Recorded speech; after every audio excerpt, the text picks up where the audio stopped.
How adults learn is different from what we know of the learning of our kids.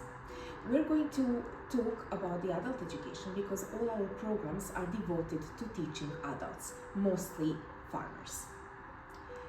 In doing so, we will try to walk you through this understanding to answering 5 most important questions related to adult education, which is why do we want to talk about adult education as such? Who are the participants in this process? Where and when does the process take place? What is adult education as such? And how is the adult education taking place? So let's start with the definition that can be actually different, and so many institutions define it in a different way. Also, it is related to the age of adult persons, which is defined differently in the laws of each of the countries in the world. And some countries do have particular laws targeting adult education alone, which gives the importance of this topic on a large scale in educational policies.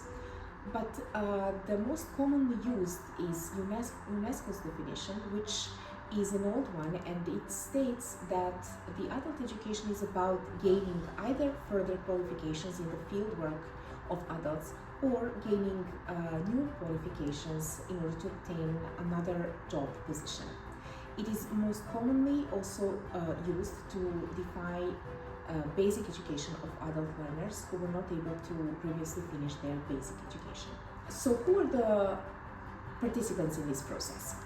We broadly stated we have providers, which are the educators, and these are our teachers or trainers, and we have adult learners.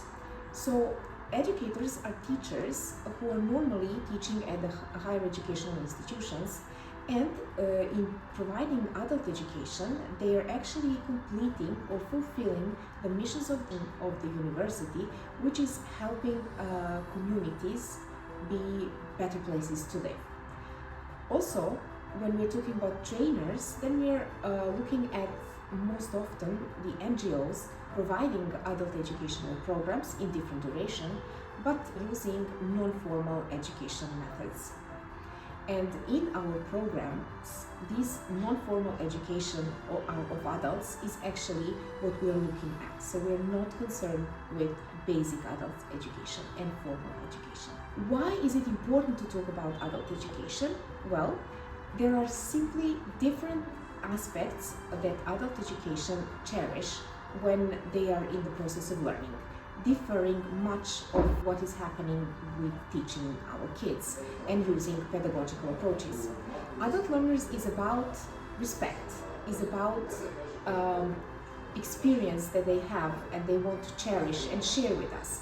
It's about involvement. They want to be involved in the process of learning. And it's about motivation that is different from the children motivation, as children are often motivated by the external factors, while in the case of adults, we're mostly intrigued by our intrinsic motivation factors, which could be different. We either want to, change our job position, or change the company we're working in, maybe we change the career. In today's world, the adult education is taking place everywhere and in every moment of time. And also, it is quite important to say that different modules are possible to be delivered in different formats. Most often, in the non-formal adult education, we use TOT approaches in training others. But it is also possible that these are delivered in virtual settings or on the spot. Most often today, and which is recommended, is that we have blended learning models in teaching adults. And also, there is a question about using AI-based tools to support the adult education. And for many people in Europe and other places in the world, this is also related to the future of adult education. Mesdames et messieurs, chers participants, je vous souhaite la bienvenue à ce cours introductif sur les chaînes de valeur agroalimentaire. En termes d'introduction, je dirais qu'au plan contextuel, au Sénégal, nous avons une agriculture peu diversifiée et qui est tributaire des aléas climatique. Dans ce contexte, nous avons également une industrie agroalimentaire qui souffre de nombreux défis, notamment le défi de la production, le défi de la transformation agroalimentaire, le défi de la commercialisation et le défi de l'accès au marché. Sur cette base, l'État du Sénégal a élaboré, n'est-ce pas, des politiques, des programmes et des projets de développement de l'agroalimentaire sur la base de contraintes d'ordre technique, financier et humain. À la confluence de l'action de l'État et des compétences universitaires, l'Université Assane Seck de Ziguinchor a élaboré un module non diplômant sur les chaînes de valeur agroalimentaire pour renforcer les capacités des acteurs du secteur, particulièrement pour les adultes.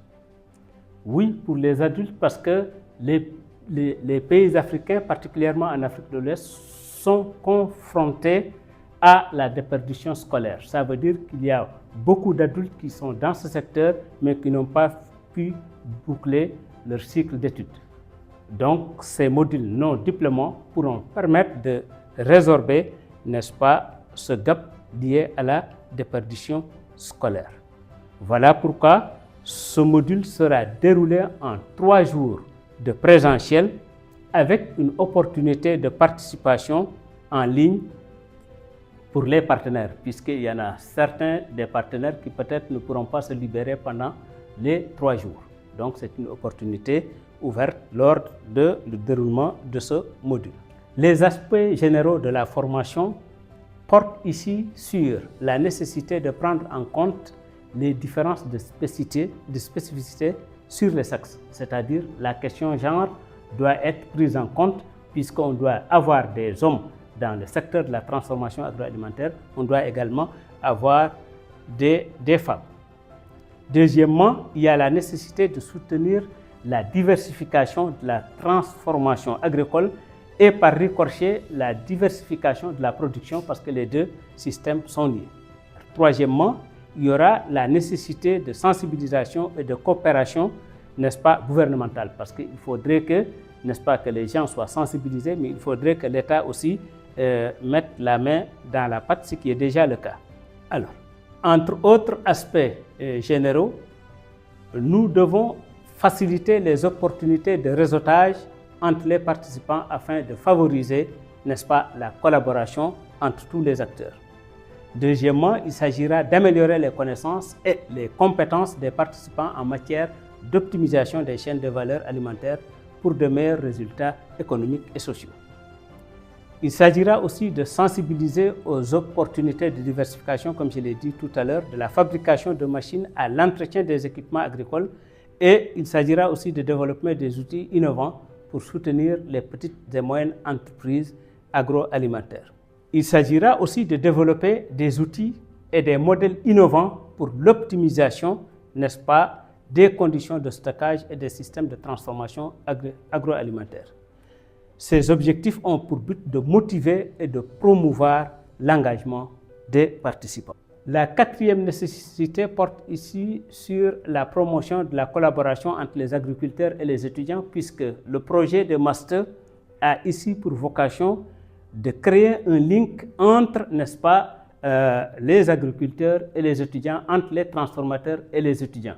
Question d'avoir à leur côté une compétence pouvant les aider à améliorer la production ou à améliorer la transformation, n'est-ce pas, des produits agricoles.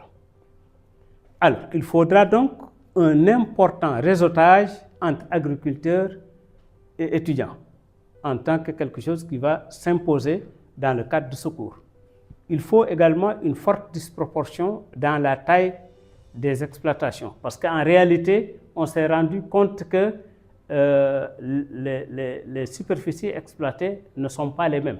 Et dans le cadre de ce cours, on voudrait faire un focus sur les petites exploitations qui souffrent en tout cas de tous les défis de la transformation agroalimentaire. Du point de vue également du public cible, l'attention portera sur les petites et moyennes entreprises agricoles, les partenaires industriels, les décideurs politiques, les entrepreneurs agricoles et les étudiants dans le domaine de l'agriculture. Pour mieux implémenter ce cours, un certain nombre de matériel est nécessaire et nous avons prévu des diapositives de présentation comme c'est le cas aujourd'hui, des projecteurs de tableaux blancs, des documents pour des études de cas, des visites pratiques d'exploitation agricole sur le terrain, ce qu'on appelle les visites d'échange, mais également question de fournir aux apprenants les coordonnées des structures d'appui officielles ou gouvernementales capables, n'est-ce pas, d'accompagner soit les producteurs ou les transformateurs par rapport, n'est-ce pas, à la chaîne de valeur agroalimentaire. Pour ce qui est du démarrage de la formation, le jour 1 sera consacré à l'accueil général et à la présentation des participants, probablement entre 8h et 9h. À partir de 9h, évidemment, le formateur devra enclencher avec la définition de la chaîne de valeur et de la présentation des différentes chaînes de valeur en insistant surtout sur les éléments clés du module, c'est-à-dire les sources d'intrants de production, la compréhension détaillée des intrants nécessaires, la production, le stockage et la transformation, la distribution, la vente et la consommation. À partir de 10h, évidemment, il s'agira d'aborder les acteurs des chaînes de valeur agroalimentaire. À partir de 13h, on abordera les tendances actuelles du marché agroalimentaire à travers la santé et le bien-être, le développement durable, l'approvisionnement éthique, sans oublier l'identification des barrières à l'entrée dans le secteur. À la fin du jour 1, entre 16h et 17h, évidemment, il s'agira d'amener les apprenants à faire la cartographie des chaînes de valeur en atelier par sous-groupe, avec comme objectif, les participants doivent travailler en groupe pour cartographier une chaîne de valeur alimentaire spécifique à leur région, ou à leurs produits.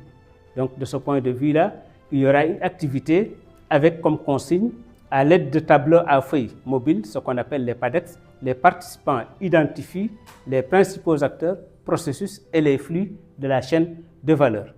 Au jour 2 de la formation, il s'agira d'améliorer la performance et la durabilité de la chaîne de valeur à travers un certain nombre d'objectifs, notamment appliquer les principes de l'agriculture durable aux chaînes de valeur alimentaire en explorant des méthodes telles que l'agriculture biologique et l'agroécologie. Deuxièmement, il s'agira d'élaborer des stratégies pour réduire le gaspillage et améliorer l'efficacité de la chaîne de valeur, notamment la gestion des pertes alimentaires et le respect des normes de qualité. Troisièmement, il s'agira d'évaluer l'impact des technologies et des innovations sur la chaîne de valeur agroalimentaire, notamment l'agriculture de précision et les outils numériques. En 4e position, on développera des outils innovants pour accéder à des services et à des machines au niveau local. Et 5e, évaluer les études de cas d'innovation réussies en matière de pratiques durables et de techniques de création, n'est-ce pas, de valeur ajoutée. Toujours au jour 2, entre 9h et 10h, le formateur abordera ce qu'on appelle les principes de l'agriculture durable. Entre 10h et midi, on abordera la réduction du gaspillage et l'amélioration de l'efficacité agroalimentaire. À la fin du jour 2, entre 13h et 14h, on développera les technologies dans la chaîne de valeur alimentaire à travers l'agriculture de précision, les technologies de sécurité alimentaire, les outils numériques pour les agriculteurs, applications, plateformes et analyse de données, la fabrication de machines et les services pour les petites et moyennes entreprises, l'appréciation des besoins en infrastructure à l'échelle du Sénégal ou du pays. Entre 14h et 17h, on reviendra encore une fois sur la cartographie des chaînes de valeur locales avec des ateliers qui vont permettre d'identifier des produits locaux et de cartographier leur chaîne de valeur. Il s'agira également d'aborder avec les participants la rédaction de contrats de prise de production, puisqu'en réalité, évidemment, ils ont épousé le métier d'entrepreneuriat sur le tas, mais il faudra renforcer leurs capacités dans ce domaine. Il y aura également des études de cas d'innovation réussies, question de permettre aux apprenants d'échanger avec certains partenaires qui ont déjà, en tout cas, réussi à mettre en œuvre une entreprise dans le secteur de l'agroalimentaire. Alors, les techniques de valorisation et les stratégies d'amélioration de l'accès au marché également devront être abordées par le formateur. Au jour 3 de la formation, seront abordées les questions relatives à l'application pratique et aux stratégies pour la résilience, n'est-ce pas, des entrepreneurs. En faisant quoi? En identifiant et analysant les défis des chaînes de valeur alimentaire tels que le changement climatique, la volatilité des marchés et de proposer des solutions stratégiques. Là également, c'est une stratégie qui devra être adoptée par le formateur.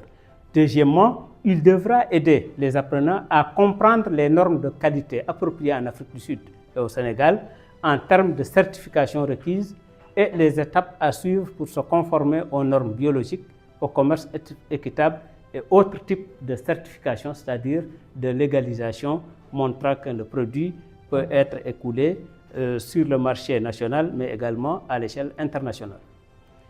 Il s'agira également de concevoir des stratégies de gestion des risques et de résilience pour relever les défis rencontrés par les acteurs de la chaîne de valeur. Et là, ça va être un exercice au cours duquel ce sont les apprenants eux-mêmes qui vont décliner les défis et les problèmes auxquels ils sont rencontrés. Il s'agira aussi de créer des plans d'action concrets pour des produits spécifiques au Sénégal, intégrant des stratégies de collaboration et de partenariat entre les parties prenantes. Et enfin, il s'agira aussi de présenter et d'évaluer de manière critique les plans stratégiques élaborés pendant la formation en démontrant une communication efficace et une prise en compte des retours d'expérience. Entre 9h et 10h, le formateur devra aborder la question relative à l'identification des défis et des risques liés aux chaînes de valeur alimentaire, à travers des discussions sur des questions telles que le changement climatique, la volatilité des marchés et les infrastructures. Deuxièmement, il devra parler de l'élaboration d'une stratégie pour la chaîne de valeur, opportunités et défis. Il y aura également un aperçu des normes de qualité au Sénégal, comme je l'ai dit, par rapport à notre pays en termes de certification et en termes de conformité par rapport à la réglementation sénégalaise. Alors, des questions relatives à la certification biologique seront abordées, le commerce équitable pareillement, et autres aspects afférents, n'est-ce pas, à la notion d'éthique et de légalité.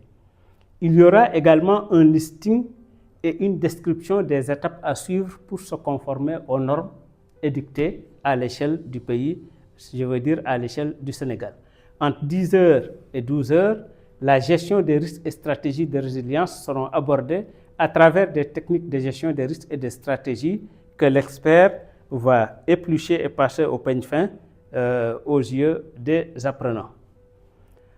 À la fin de la formation du 3e jour, de 13h à 14h, le formateur devra aborder la création d'un plan d'action et la création de partenariats, c'est-à-dire comment s'y prendre, avec à l'appui les participants devant élaborer des stratégies pour des produits qui seront sélectionnés au cours de la formation.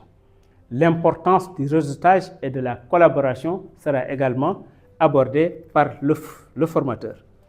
Entre 14 et 16 heures, le formateur abordera la présentation et le retour des travaux de groupe. Ça veut dire les groupes présentent leur stratégie et reçoivent les retours des animateurs et des pairs.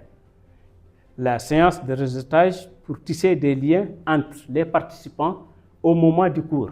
De 16h à 16h30, on fera la synthèse et l'évaluation de la formation avec les principaux points à retenir et enfin l'évaluation du programme de formation par les participants.